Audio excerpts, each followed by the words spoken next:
Okay, welcome to this class.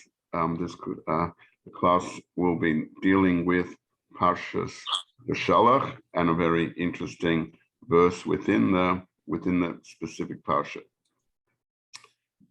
As I said, we're going to look directly in Parshas Beshalach, the whole story being of the running away from Egypt, the running out of Egypt, the Bnei Yisrael, and they're coming to the Yam Suf, and the Egyptians are running after them.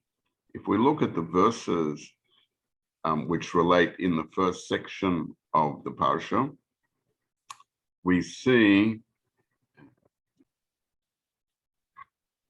and we look at verse in chapter Yud Daled, chapter 14, verse 10, we find that the Jews are encamped next to the Yam Suf, and Pharaoh is running, the Pharaoh and his army are running after them. That's verse 9. He meets up with them in verse 9. And then at verse 10 comes the realization that Pharaoh and their armies and his army is close to them. And the Pasuk says, Pharaoh hikriv, Pharaoh became close, the Yisuf Bnei Yisrael, and the Bnei Yisrael lifted up their eyes as they named him, and they could see, V'hinei Mitzrayim, here was Egypt in its fullest military campaign, Nosa Achreihem, traveling after them, V'yiru ma'od, and they became very scared, V'yitzaku, and they cried out, Bnei Yisrael El Hashem, they cried to Hashem. And then verse 11 continues and says, they said to Moshe, why are we in this problem? I'm just paraphrasing. Moshe, he says, it was because there wasn't any graves in Egypt. We've been taken out to die in the wilderness. And then as the verses continue a little bit, Moshe then replies to them and says, you'll see now the miracles of Hashem, as is the story and the narration that we have in the Haggadah, in the Haggadah. Let's going back to our verse, Pharaoh hikriv. We can find that our classical commentator Rashi gives us a interpretation and says Pharaoh hikriv, that it says Pharaoh came close, that seems to be not written in the most fullest correct, grammatically correct way. So we'll now examine the Rashi of the Pasuk Yud, and the Rashi tells us, Pharaoh hikriv, and Pharaoh, and I'm not translating this deliberately because Rashi is going to put the words in our mouth to read it correctly. So Pharaoh was now coming close. So the Rashi is now telling us grammatically and preferably, because we know the intent of the verse. The intent of the verse is to tell us that Pharaoh and his army are getting closer to the Bnei Yisrael. So therefore, Rashi is saying, Hayalei lichtov. So therefore, the verse should have been written as Pharaoh korov, that Pharaoh is coming forward or came forward. That Pharaoh is in the process of coming close. You should use the word korov. But that's not what the verse is written. The verse is written hikriv. The verse is written as a what's called hiful causative action, and that is it means that something's happened, and wants to know why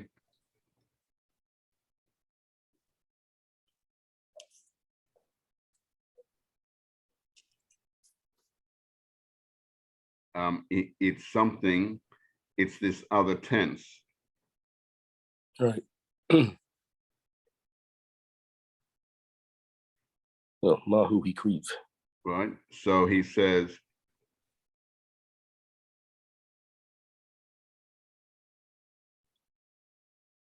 meaning to say that the way it's written is that Hikriv means that he brought forward, which means that he brought forward something. Pharaoh, as he came, brought forward something that is not normally forward, and he caused to make something that come forward. So then Rashi continues and then tells us, in fact, Nis Ametz, he put effort into Lakdim Lifnehem, to make himself come forward, Imohem, like he had promised them. What does that refer to? So we'll look about what that refers to in a second. But continuing, but just understanding this idea, the Pasuk is is telling us and emphasizing that by Pharaoh coming close to them, he's caused something to happen. And what is he putting effort to cause to happen? He's bringing something to happen early, in its proper sense. He's bringing it forward. Who is he bringing forward? So Rashi tells us he's bringing forward himself. He is now he brought himself physically at the beginning of the pact, the beginning of the beginning of the army. Now, and therefore, that's why the Pasuk uses this different tense to be able to emphasize the fact that he was bringing himself forward, because naturally he was coming. The army was coming close to him, and he as the leader was coming, was coming close to the Bnei Israel. So the Pasuk is emphasizing another aspect, that he as the individual was coming forward. Right. Now, this then isn't really a surprise to us. And why isn't this a surprise? Because we've learned Rashi previously in a few verses before about the initial reawakening of the desire by Pharaoh to chase after the Jews. If we flick back to verse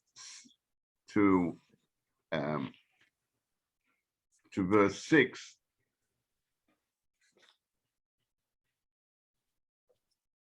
so if we flick back only a couple of verses, we see this is the point in time when Pharaoh all of a sudden says, "Oy vey, what have I done? I've let go, the worker class out of our nation." And what's going to be, and as verse 5 says, we've sent away, the last words of verse 5 is Kishalachno es Yisrael ma'avodeinu, where I've sent away the Jewish nation from serving us. Who's gonna be doing all the work? We've lost a major economic advantage that we had, where we had these people doing the work, doing labor for us. So then verse 6 says then he harnessed his chariot, and he took Ves Amoi Likach Imoi, and he took his people with him, meaning he took them in a way that they got convinced that they have to join in, meaning the nation Egypt in this period of time, as we know, if we map out the days of Pesach and how we and the events that happen, this is less than a week before this, right? This is 4 days at this point of this pasuk is 4 days from the Makas Becheres, when all the firstborn were died. Everybody, Pharaoh got up, told Moses, take the Jewish people, go do as you say, leave us. Right?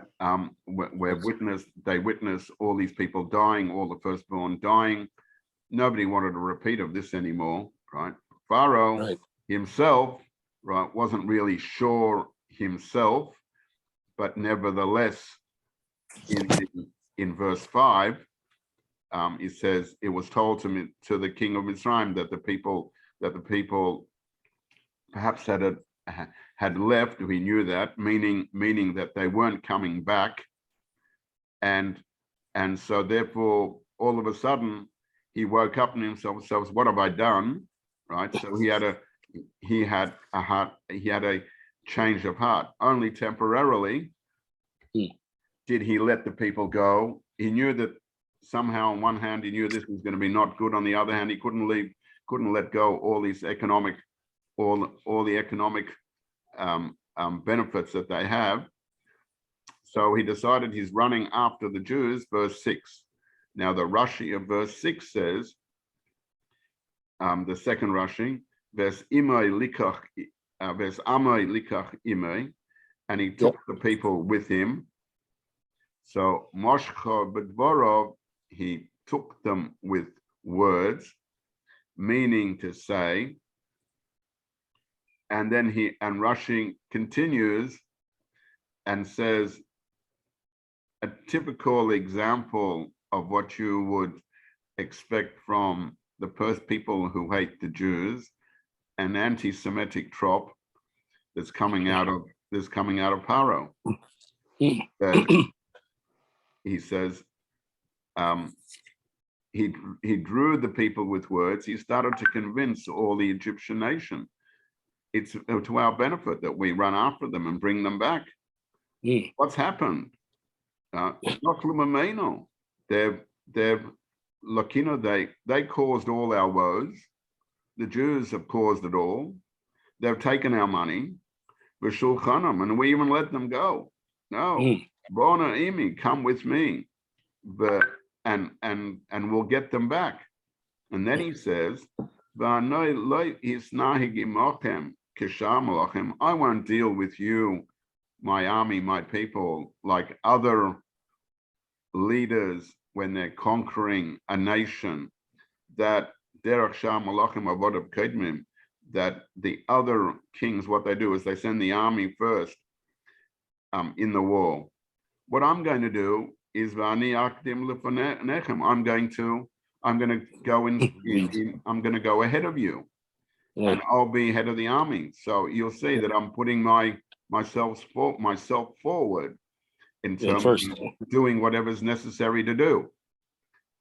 And then Rashi quotes Shenema Pharaoh Hikriv, and Rashi quotes the verse of Pharaoh Hikriv, the Pharaoh became close, referencing the verse that we started off with verse, which is verse 10. Right? So this is being the idea that he said that he will go ahead, he will do it, and now verse 10 confirms us. The verse confirms, and the Rashi confirms that this is what he did. Right. So the two psukim fit together; they match each other, right? This is the culmination of Pharaoh's desire to bring back the Jews. Okay. Okay.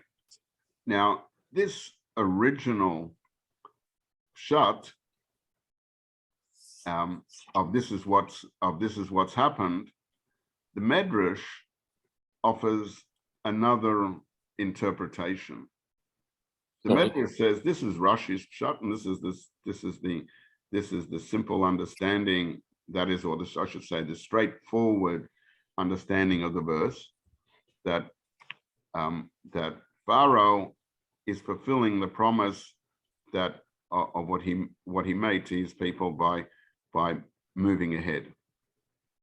The Midrash on this pasuk offers a much deeper interpretation in this idea of what's happened. The Midrash offers the interpretation that the question remains the same. Why does the verse choose a different tense of the word vehikriv, that he came close? Right? That question still exists. So the Midrash is answering it in another way now. The Midrash says that this vehikriv doesn't refer to Pharaoh. This hikriv, remembering refers to the Bnei Yisrael. Yep. Understanding the idea of vehikriv, he caused something to become closer, and we've answered it that he caused himself, Pharaoh, to come close. The Midrash interprets it and says he caused the Bnei Yisrael to come close. Right. Meaning that he caused the Bnei Yisrael to come closer to God. Correct. By virtue of chasing them, by virtue of them, the Yisrael Bnei Yisrael, as they know, they lifted up their eyes and they could see the Egyptians upon them. What did they do?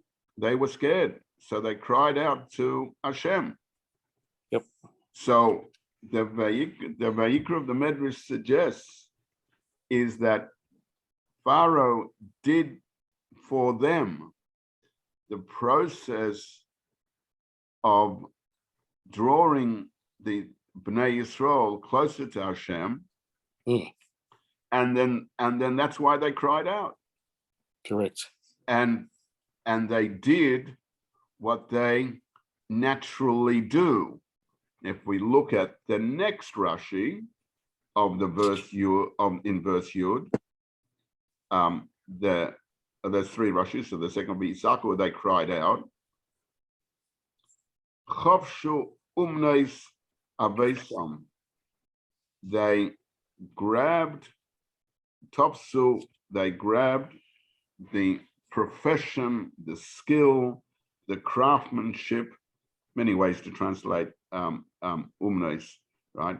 They took the craftsmanship of their forefathers. They practiced the profession of their forefathers. What was natural and in the DNA of the Jewish people, that when they were in a time of angst, of a challenging time, what did they do? What did they do first? The Itzaku. They first cried out to Hashem. Yeah, correct. Meaning that they took on the what is a natural process and a natural solution for a Jewish person to immediately call to Hashem and look for the salvation, their salvation. But we have and then the verse, and then Rashi continues. I'll just finish the verse for completion. The Rashi for completion's sake, and then Rashi continues and says that our forefathers did so. Avram Hu'ema, Avram cried out to Hashem, El Mokom Asher Omachom. He prayed, and he brings the verse where a verse where we find evidence Avram prayed. Yitzchak L'Suach B'Sodeh, that he was regularly davening, and that's and he was found davening in the field. And Yaakov Yivka B'Mokom, when he found the place of the Beis Hamikdash, he prayed there over there. So Rashi has now sort of shown us a path and used the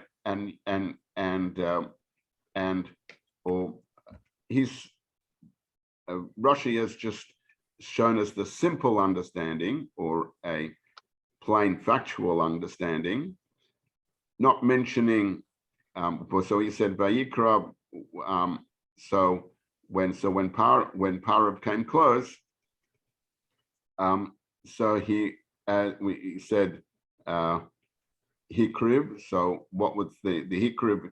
We said it was Pharaoh. According to Rashi's explanation, it's Pharaoh brought himself close. The Midrashic explanation is that Pharaoh caused the Jewish people to come close, tying it in with the next part of the verse, right? That they prayed. So in that case, you can ask a following question. How does the next verse fit into it?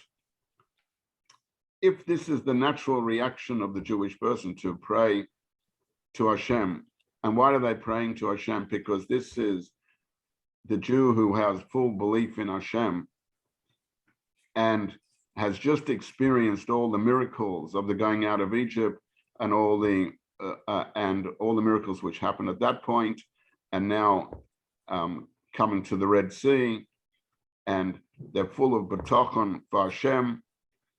And now that they see Pharaoh running after them, the Yitzhako, they cried out, and we're translating the Yitzhako as they're doing their regular davening. They're praying to Hashem, but with full amunah. So then the next verse seems to somehow quash our understanding of the simple meaning of what's happening, or the Midrashic explanation of what's happening.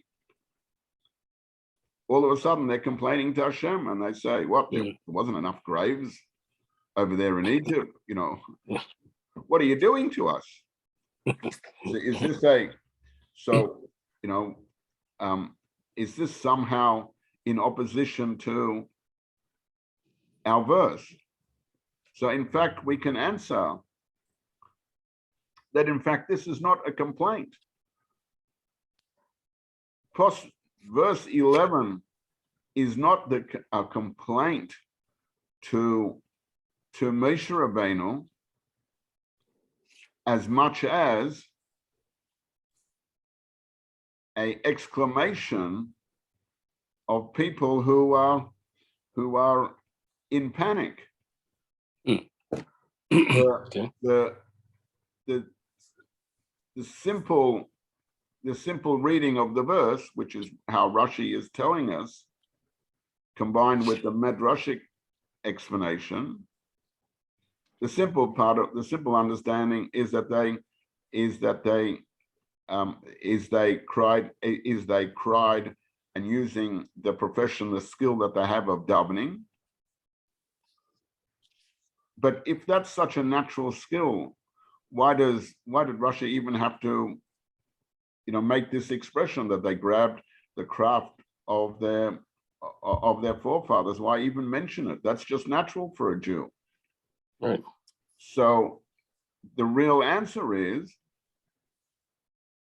that really the next verse 11, is actually the cause of the problem in our verse, so that Rashi had to, because of the forthcoming verse 11, Rashi had to make this interpretation in verse 10 to forewarn the understanding of the next verse.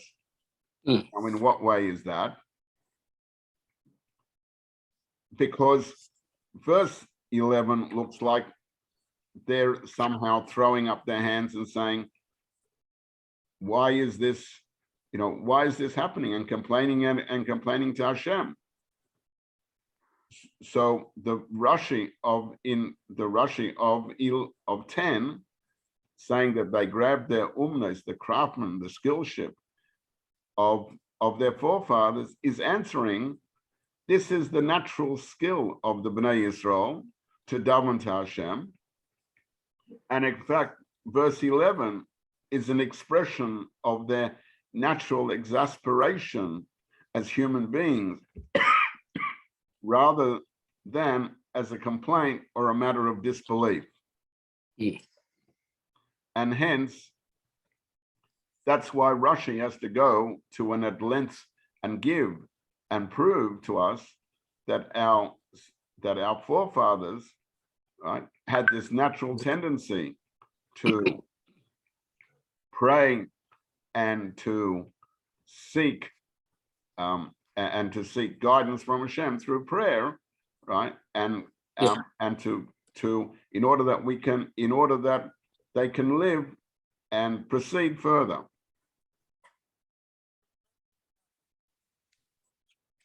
So we find that Rashi's need to emphasize in verse 10 that they are davening, and they're davening as a natural consequence of that this is how their forefathers have been trained.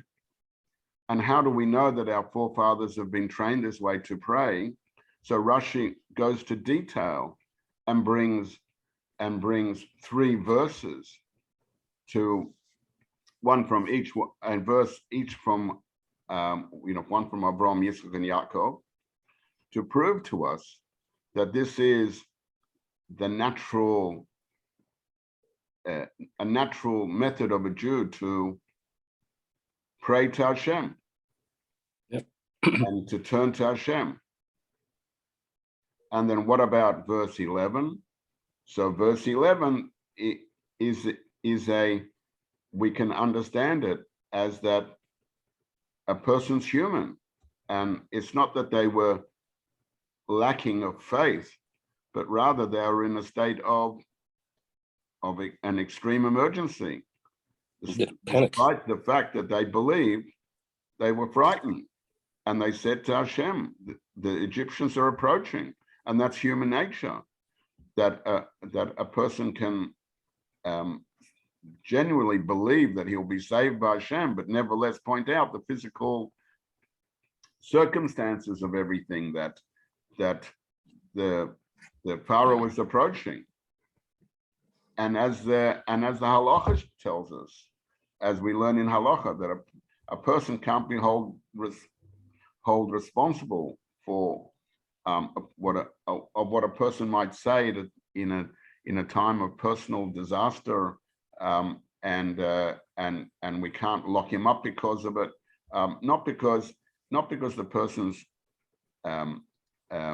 acting wickedly and might say something bad, right? But person's in a state of confusion and not necessarily able to think correctly.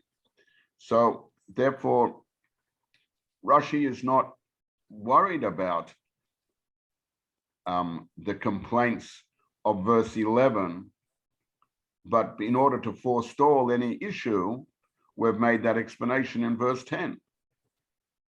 And that's what we see, as the verses continue, where Moshe Rabbeinu tells the people that all you have to do is not to worry about the Egyptians. You'll see that God will bring the miracles, and as what happens in the continuation of the verses, that becomes the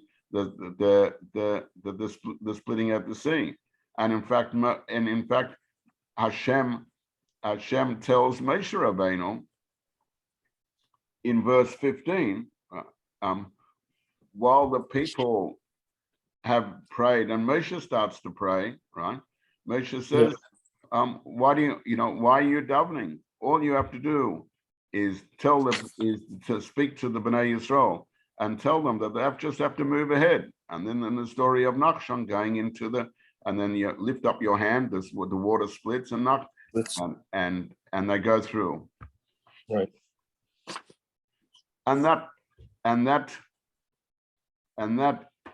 is a very beautiful, I think, explanation of the words. I think that there is a beautiful lesson that we can learn out from this, and that is a beautiful teaching that when a person's confronted with a challenge, we have to use this challenge, and we have to view it as an opportunity for spiritual growth rather than trying to avoid examining the circumstance.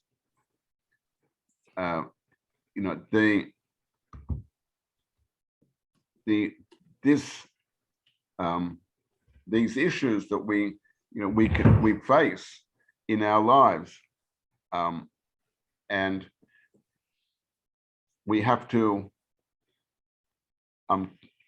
find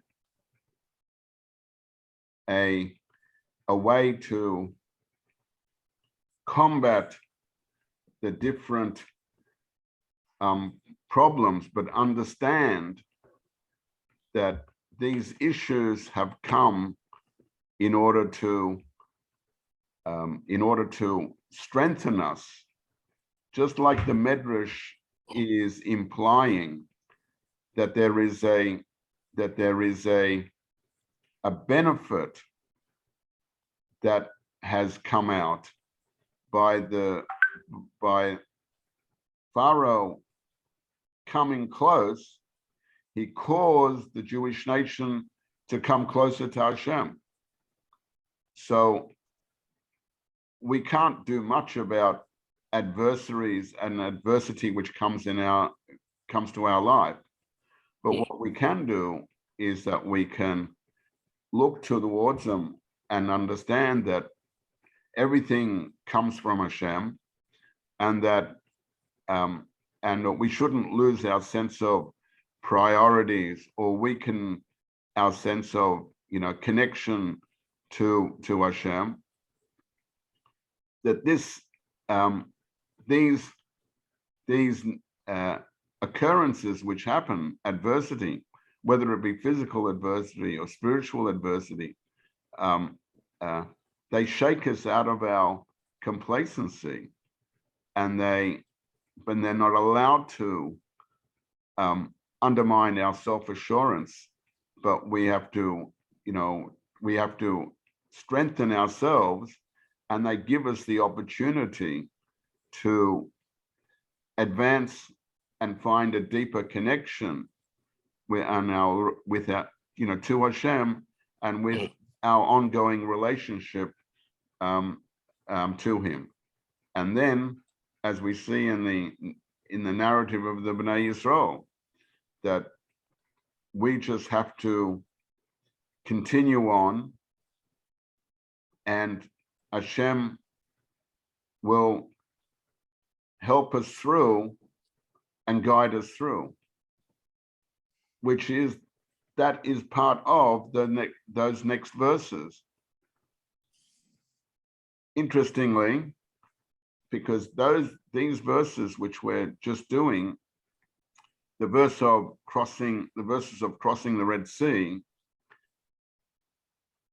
Hashem says, lift up your hand, and the sea will split, and the children of Israel will cross, and that's all they have to do. But we know that the Midrashim at that point are not so simple. On one side was the Egyptians, the other side is the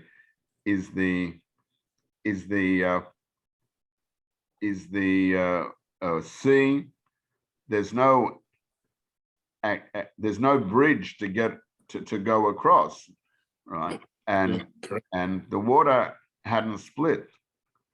And even though they were told to go and cross the sea, it wasn't so obvious what they were supposed to do. But there had to be a Nachshon ben Aminadab. There had to be Nachshon, the son of Aminadab, who was the prince of Yehuda, who was the leader. And he took his tribal column, his people, and they marched into the sea. And the waters hadn't split yet. But they went with the great faith, and at the point of going through in the water went up to his waist and his chest and his shoulders even. And it's only at that point did the water split. So the great miracle happened. On the other hand, we're allowed to ask the question, why did Hashem, if Hashem was going to split the waters, which he did, why did we have to wait for Nachshon to have all this courage and faith and loyalty go in the water? Why didn't it just split so then everybody could go through? Yes, it's to teach us a lesson that we have to strengthen our resolve and look for the spiritual growth. But why does it have to happen only in the last minute? And one of the answers that are written is that because Hashem waits for us to put in our own personal endeavors, waits for us for put in all our efforts, and then not just to have faith as a silent faith, and not just to have prayer in a vocal prayer, but also to go do something about it. Go make a change, make an activity. And that's why Nachshon went forth and expressed his faith in an action by going into the water. And this is something that we all have to learn a lesson from, because every Jew is capable of having the faith and going forward and doing the action, having the faith of Nachshon and doing the action of going forward, and then finding the solution. Because when a Jew confirms to himself that he's going to do what Hashem's asked him to do, and he has a disregard of all the obstacles, and even the obstacles that are very keenly in front of him, a person has to move ahead, and in that way Hashem and his miracles come, as we've seen in our narrative. And this is the idea of the going out of Egypt, everybody on a national scope as well as a physical scope, that a personal scope, that when a person is determined to reconnect and strengthen his connection to Hashem, and even though Pharaoh might be the one who's brought all the problems, nevertheless, it's Pharaoh, these problems which actually bring out his resoluteness, and then therefore give strength to a person, that he'll keep his Shabbos in the right way, and he'll keep his tefillin in the right way, and his limud Torah in the right way, his absolute commitment And like that, he'll find that the Red Sea, his obstacles, whatever they might be, will recede, will go away, and give him a clear and open passage to be able to move ahead in his life and connect to eventually and to come to the ultimate of all good things, coming to the promised land, the era of Mashiach, to the land with Mashiach Tzidkenu, the promised existence of the ultimate Geula. I hope you enjoyed. I hope you enjoyed the class, and we'll meet again.